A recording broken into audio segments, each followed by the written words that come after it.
Assalamualaikum warahmatullahi wabarakatuh.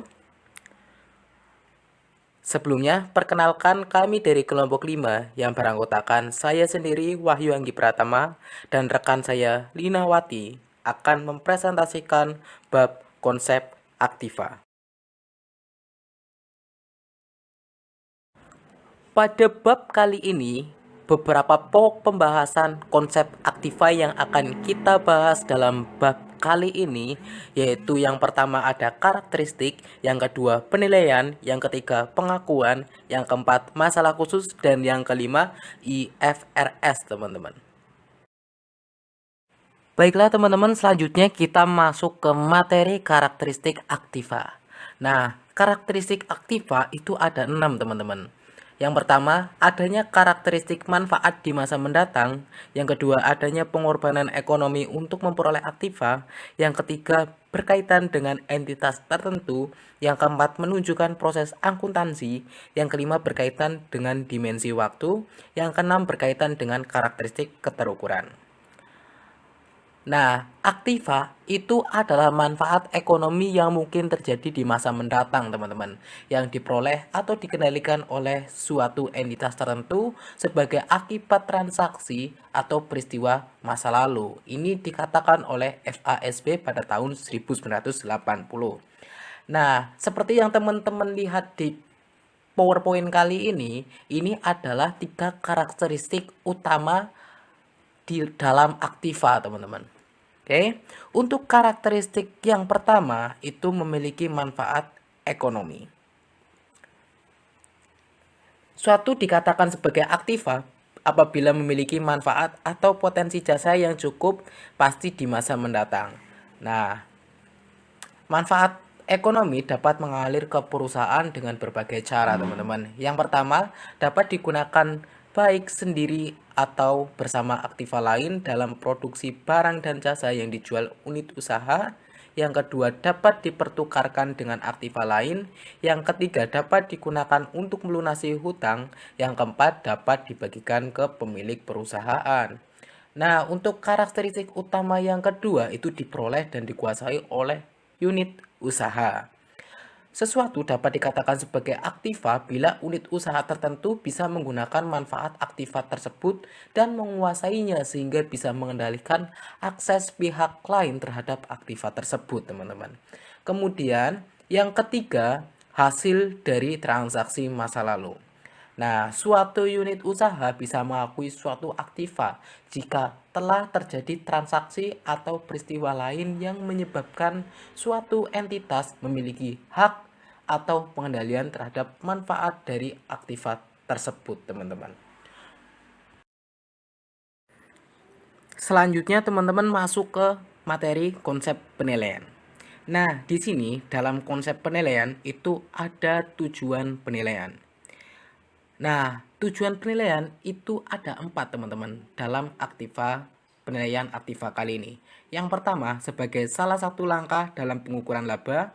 Yang kedua, sebagai salah satu langkah dalam proses penyajian posisi keuangan. Yang ketiga, memenuhi kebutuhan informasi yang ingin dicapai dalam pelaporan keuangan. Yang keempat, memenuhi kebutuhan informasi khusus yang memerlukan penilaian untuk kepentingan manajemen. Selanjutnya teman-teman masih dalam konsep penilaian. Nah, dalam konsep penilaian ada yang namanya juga dasar penilaian. Penilaian aktiva itu berkaitan dengan penentuan nilai pertukaran dari aktiva tersebut. Menurut Hendrickson 1982, ada 2 jenis nilai pertukaran, yaitu nilai keluaran dan nilai masukan, teman-teman. Nah, untuk nilai keluaran sendiri itu didasarkan pada jumlah kas atau penghargaan lain yang biasa kita sebut sebagai non-kas yang diterima suatu unit usaha bila suatu aktiva atau potensi jasa akhirnya keluar dari unit usaha tersebut karena suatu pertukaran. Nah, apabila nilai tersebut tidak relevan, itu ada 4 dasar lainnya yang dapat digunakan, teman-teman.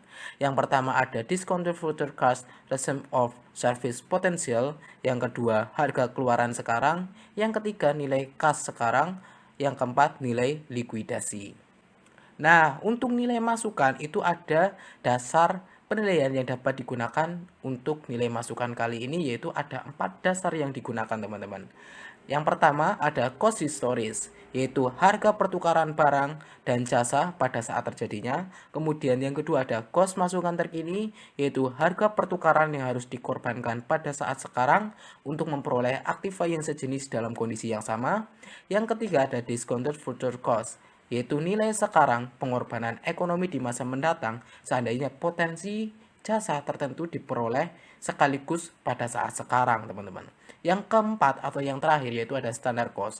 Nah, standar cost ini itu cost sekarang dalam kondisi perusahaan beroperasi pada tingkat efisiensi dan kapasitas produksi normal, teman-teman. Selanjutnya adalah pengakuan aktiva. Pengakuan merupakan pencatatan suatu jumlah rupiah ke dalam struktur akuntansi, sehingga jumlah tersebut pada akhirnya akan mempengaruhi posisi keuangan dan hasil usaha perusahaan. FASB menyatakan bahwa pengakuan suatu pos didasarkan pada 4 kriteria. Yang pertama adalah definisi, di mana suatu pos akan masuk ke dalam struktur akuntansi jika memenuhi definisi elemen laporan keuangan. Kriteria kedua adalah keterukuran atau measurability. Suatu pos harus memiliki makna tertentu yang relevan dan dapat diukur jumlahnya dengan reliabilitas yang tinggi. Kriteria ketiga adalah relevansi. Informasi yang terdapat atau terkandung dalam pos tersebut harus memiliki kemampuan untuk membuat suatu perbedaan dalam keputusan yang diambil oleh pemakai laporan keuangan. Dan kriteria yang keempat adalah reliabilitas, di mana informasi yang dihasilkan harus sesuai dengan keadaan yang digambarkan atau direpresentasikan, serta dapat diuji kebenarannya dan netral.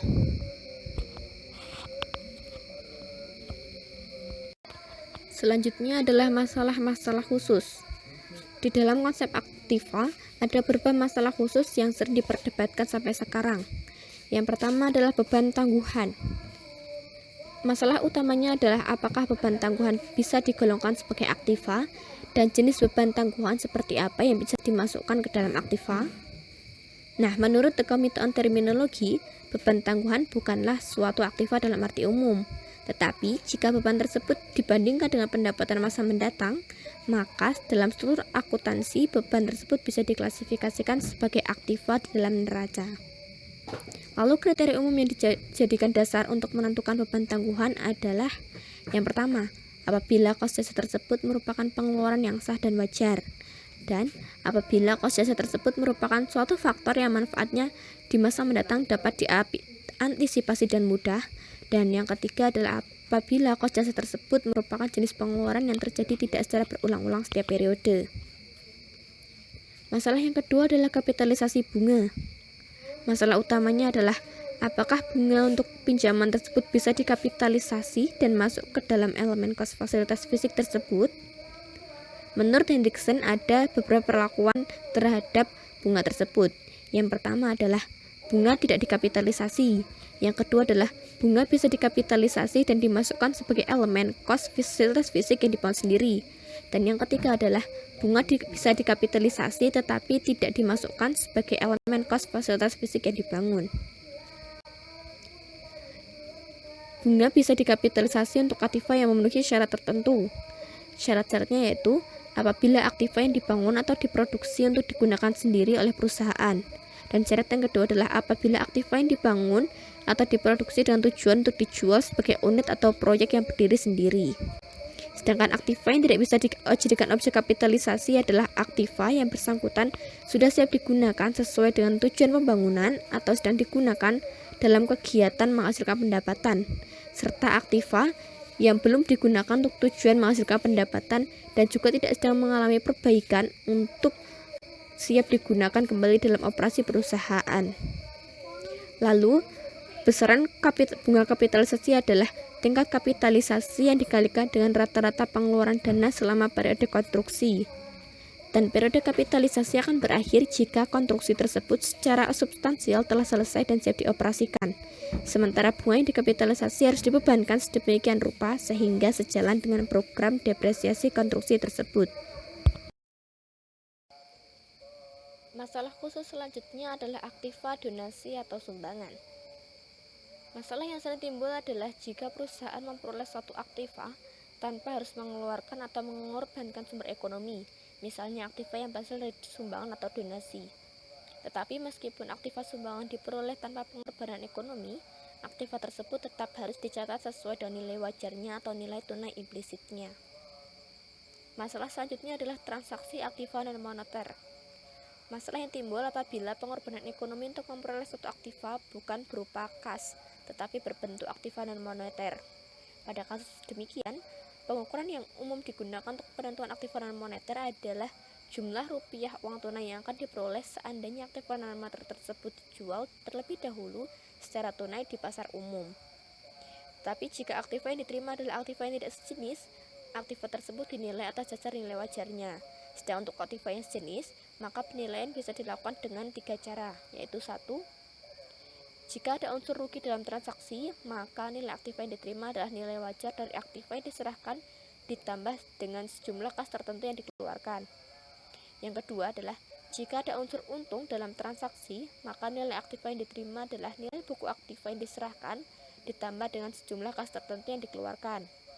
Dan jika ada untung yang diterima dan diterima sejumlah kas, maka nilai aktiva yang diterima adalah nilai buku aktiva yang diserahkan dikurangi proporsi tertentu dari nilai buku aktiva yang dijual. Selanjutnya adalah aktiva menurut IFRS. Aktiva adalah sumber daya ekonomi yang dikendalikan oleh entitas sebagai akibat dari masa lalu. Sumber daya ekonomi adalah hak atau sumber yang bernilai lainnya yang mampu menghasilkan manfaat ekonomi.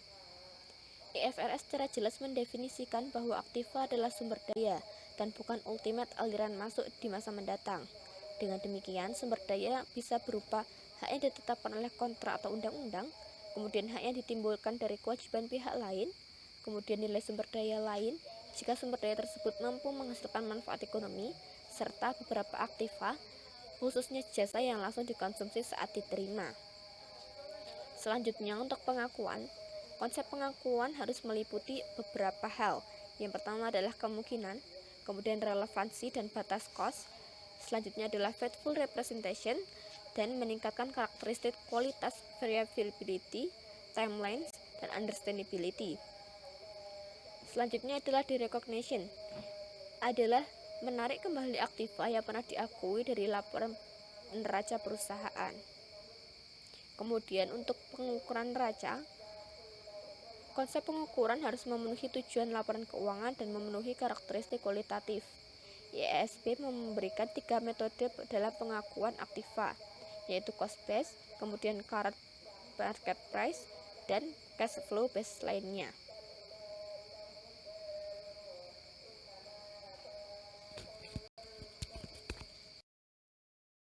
Selanjutnya adalah pengukuran aktiva. Yang pertama adalah cost base, di mana jumlah kas atau ekuivalen kas yang dibayarkan atau nilai wajar yang digunakan untuk memperoleh aktiva tersebut pada saat diperoleh atau dibangun. Yang kedua adalah current market price, di mana pengukuran fair value atau suatu aktiva menggunakan teknik nilai sekarang semua elemen dari perspektif partisipan pasar pada tanggal pengukuran. Elemen yang dimaksud adalah taksiran aliran kas mendatang, kemudian ekspektasi tentang kemungkinan variasi dalam jumlah dan waktu aliran kas yang menggambarkan ketidakpastian yang melekat pada aliran kas tersebut, kemudian nilai sekarang dari uang yang digambarkan pada tingkat resiko free aktiva keuangan yang mempunyai tanggal jatuh tempo, dan faktor-faktor lain yang akan dipertimbangkan oleh partisipan pasar. Kemudian yang terakhir adalah pengukuran dasar aliran kas lainnya, didasarkan estimasi aliran kas mendatang dan digunakan untuk impairment aktiva keuangan maupun piutang list, kemudian impairment aktiva non keuangan, net realizable value persediaan, dan deferred tax aktiva. Pengukuran aliran kas mendatang digunakan jika cost atau current market price tidak memberikan informasi yang cukup relevan dan tidak ada cost atau penerimaan dari item yang akan diukur, serta current market price akan sangat sulit atau terlalu mahal untuk mendapatkannya. Sekian presentasi dari kelompok kami. Apabila ada salah kata, kami mohon maaf dan kita lanjut tanya jawab di Telegram.